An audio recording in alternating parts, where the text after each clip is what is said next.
What's happening, guys? My name is Anthony, and in today's video we're going to be doing WOR round 3 at China. So you may be asking, where's round 2?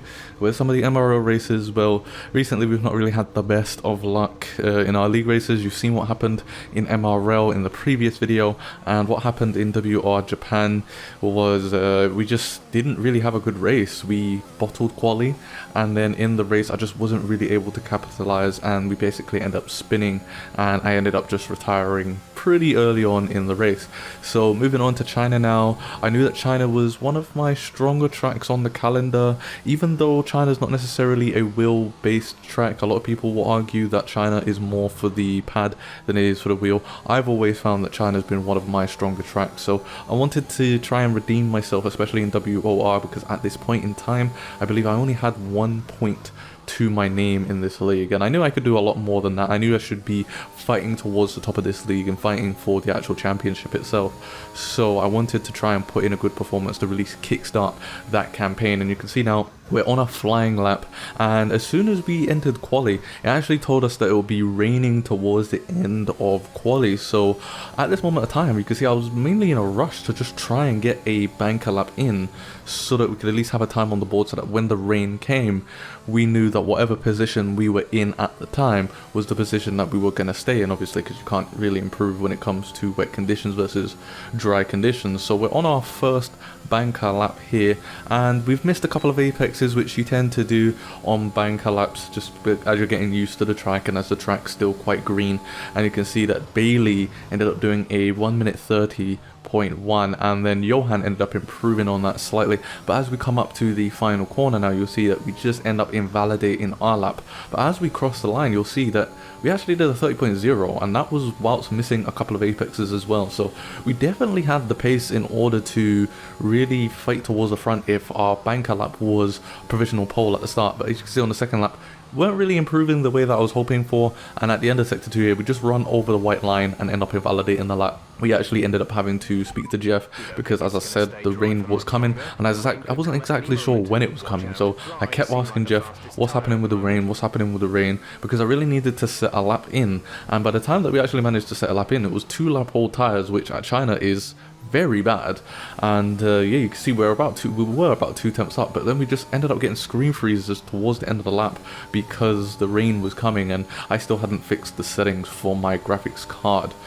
So yeah, sorry about that with the video. You will see a little bit of screen freezes here and there. I believe I have fixed it, however there's still some small issues within this video, and it did end up costing us, and you can see I was very disappointed. We ended up qualifying in P13, so considering this is my strongest, well, not my strongest, one of my strongest tracks, very disappointing to be qualifying in P13. However, we are able to do the alternate strategy. So what is the strategy that we're going to be doing for this race? We're actually going to be doing hards to mediums. There were a few people that were doing mediums to hards, and there was actually one person who was doing mediums to sauce. We decided to do mediums to hards, and you can see now this is the championship leaderboard as of the first race. If you can include Japan, then we would have fallen down thanks to our DNF. But as we're coming up to the grid now, P13, nothing to lose. I need to be very aggressive on this first lap, try and gain some positions, and just try and build our way up the field throughout this race. I definitely have the in-race pace to be able to do that. So as we've got 2, 3,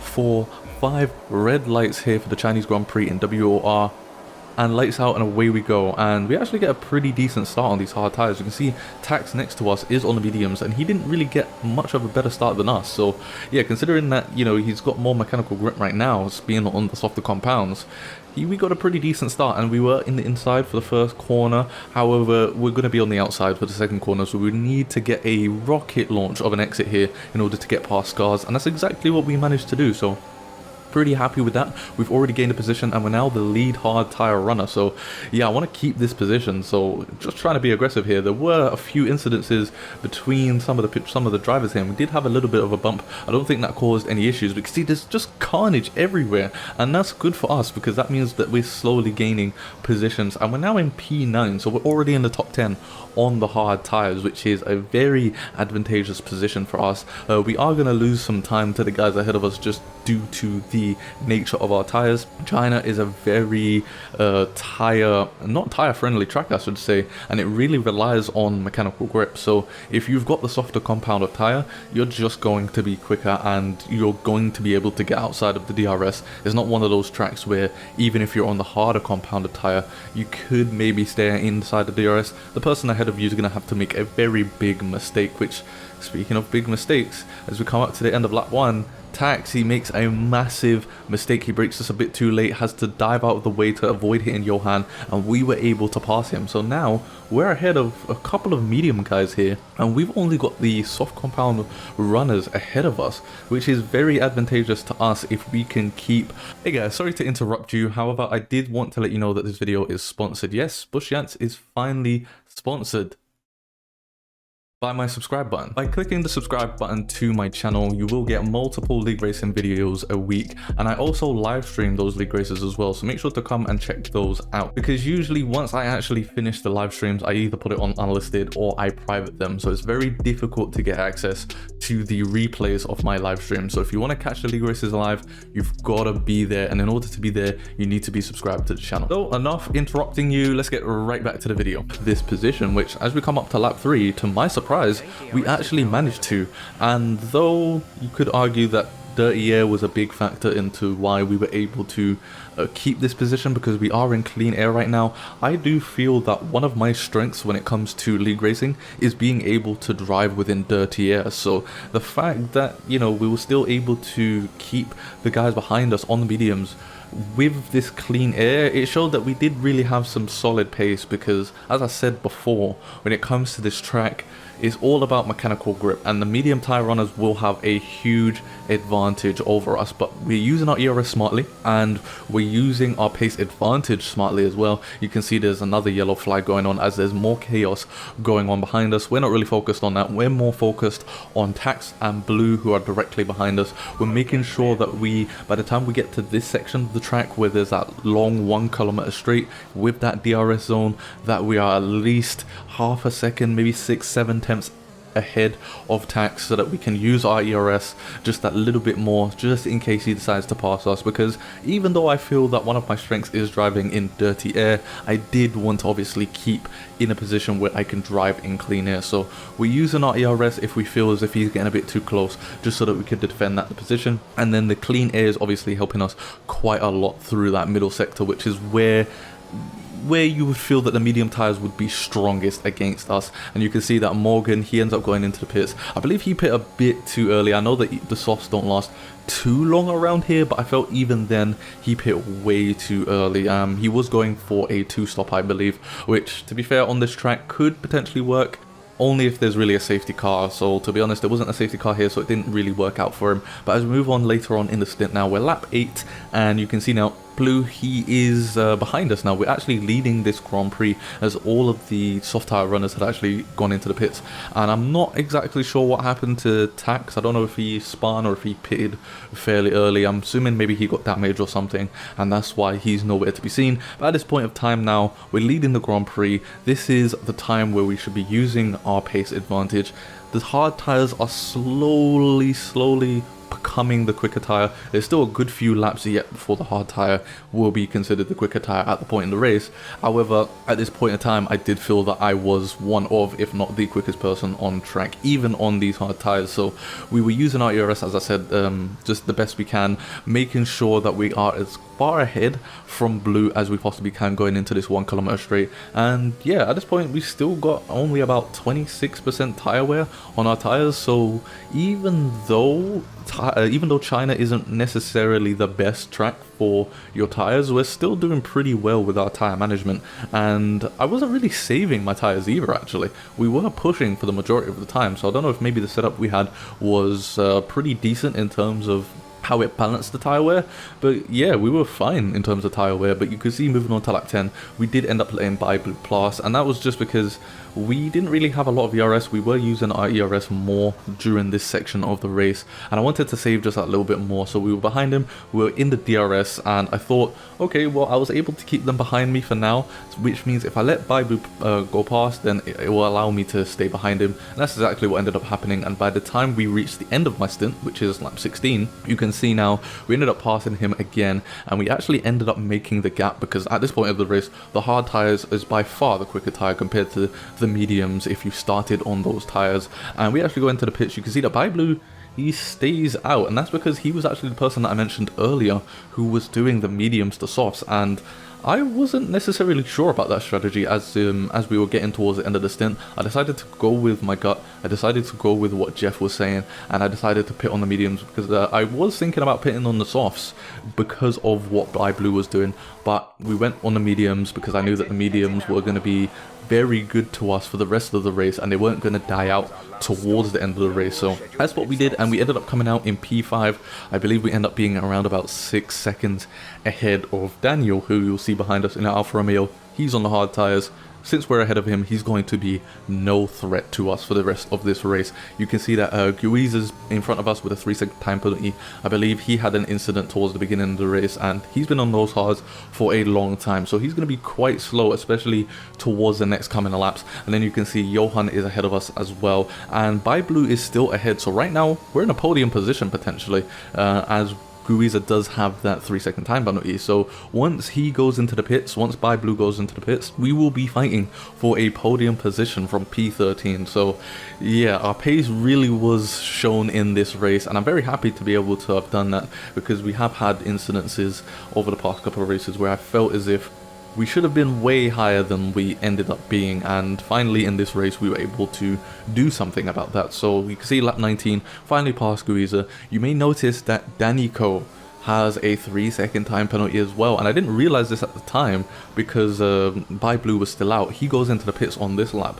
but because of that 3-second time penalty, as long as we get within 3 seconds of Danico, we're going to be in P2 at the moment of this Grand Prix, which would have been a massive result for me. In a previous race, my teammate Octez, he ended up getting P2, I believe, as well. So two P2s would be a very good result for both of us in the championship. As I said in the previous videos that I was doing, for this league, I do want to challenge for the championship, the Drivers' Championship. I also want to challenge for the Constructors as well. So having those sort of results early on, especially with the shorter seasons that we're having on the PC side of things, you definitely want to have those results come in as quickly as possible and be consistent throughout the championship as possible as well, because any sort of lost points is really going to hurt you towards the end, especially on a shorter calendar. So as we move on to the middle of lap 21 now, you will see on the top left hand side of your screen in just a moment that Johan, coming off of that double left-hander, he ends up getting a 3-second time penalty. And yeah, we're actually in a net P1 as long as we can get within 3 seconds of Danico here, which would be massive for us, because for the majority of our league racing career, or whatever it is that you want to call it, I've been racing people who are a lot quicker, and I've never really been in a tier where I can be confident enough to fight for wins and fight for the championship. But now we're in a position to actually do that, and we're here in our potential first league racing win. And I did mention that we got screen freezes throughout this race. This was the biggest incidence of that, and because of that, we ended up losing quite a lot of time to the guys ahead. I believe we lost half a second to both of them, which was very annoying at the time. You can see I was a little bit frustrated by that, but I just decided to put my head down and try and just eke out the time to the guys ahead, and that's exactly what we did. By the time we got to lap 24, we had already caught up to the back of Johan, and you can see now we're just within that 3 seconds of Danico. So at this moment of time, we are in a net P1. However, I didn't want to win my first league race through penalties. I wanted to win my first league race on track, so I knew we needed to get in front of Johan, because if we didn't, he was going to hold us up and we were going to lose time to Danico. And Danico right now, he's been on those mediums for quite a while, way longer than we've been on the mediums. So we need to take advantage of the fact that we've got the fresher medium tires. At this moment of time, we don't have a single warning to our name, so I don't have to worry about slowing down my pace in order to, you know, potentially save myself from getting a penalty. And as we move on to lap 27 now, you can see we've made up all that time to Danico. We've got about 30 seconds, we've got about 30% of ERS, whereas Danico basically has none. We've got the DRS as well, so going on to the final lap, we make the overtake happen, and right now we are leading the Grand Prix, and we're going for our first race win in league racing. And though it's been a long time coming, as I mentioned before, for most of my league racing journey, I've not really been racing against people who I could confidently say that I could beat. for the most part, I have been racing against people who were very quick and way quicker than I was, so I was never really challenging for race wins. I was never really challenging for championships, and now I can say that I'm in a position and I'm in a tier where I could fight for those race wins and for those championships. Not had the best start of the season, however I'm hoping that with this race we will be able to turn things around here. We've still not got a warning on this race yet, so I'm still just able to push flat out. The only thing that I could say that was slowing us down was the fact that we was running out of fuel. If I added just a little bit extra fuel, then we wouldn't have had to worry about that. However, towards the final couple of laps, I did really have to start trying to save my fuel just in case we did end up running out. However, you can see now that Danico, he's got 6 seconds worth of time penalties behind us, and then Johan also has 3 seconds, so we're going to be way out in the lead by the time that we cross the line. And as we come up to the final couple of corners now, usually people, you know, tend to do quite a lot of celebrations when it comes to winning their races and stuff. I guess we did celebrate a little bit here. You can see I just gave you guys a little finger wag, but that was really about it in terms of it. It didn't really sink in at the time that I'd finally gotten my first league race win, which, to be honest, it's been a long time since I've been doing league races, so to only just get my first league race win now is kind of embarrassing, actually, if anything. However, we finally got it. We can finally say that we've won a league race.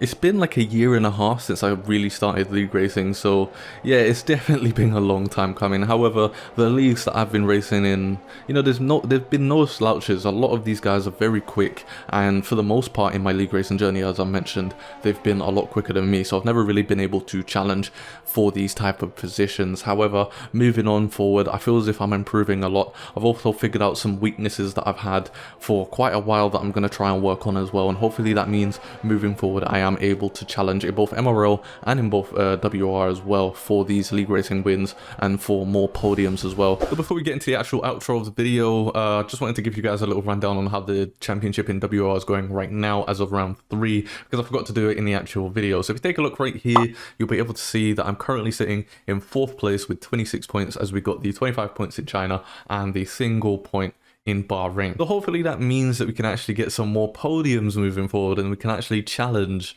for the WR Championship this season, because I want that trophy that WR send out to whoever wins their Drivers' Championships each season. I want that championship, so we're going to be working towards that, and hopefully you guys are joining me in that journey to hopefully getting that once we actually finish this season. So I hope you enjoyed this video. I hope you enjoyed witnessing my first league racing win. If you did, make sure to smash that like button, and if you're new to the channel and you want to see more league racing videos moving forward, subscribe to the channel. Make sure you smash that subscribe button. Make sure you also turn on post notifications so that you are notified whenever I do upload league racing videos. I will upload some tutorials as well. I'm gonna try and start making that setup guide just so that you guys know exactly what you need to do in order to build setups. I've also got my track guides coming as well, so if you want to improve without the racing line at these tracks, then those videos are definitely for you, and I hope to catch you guys in my next video.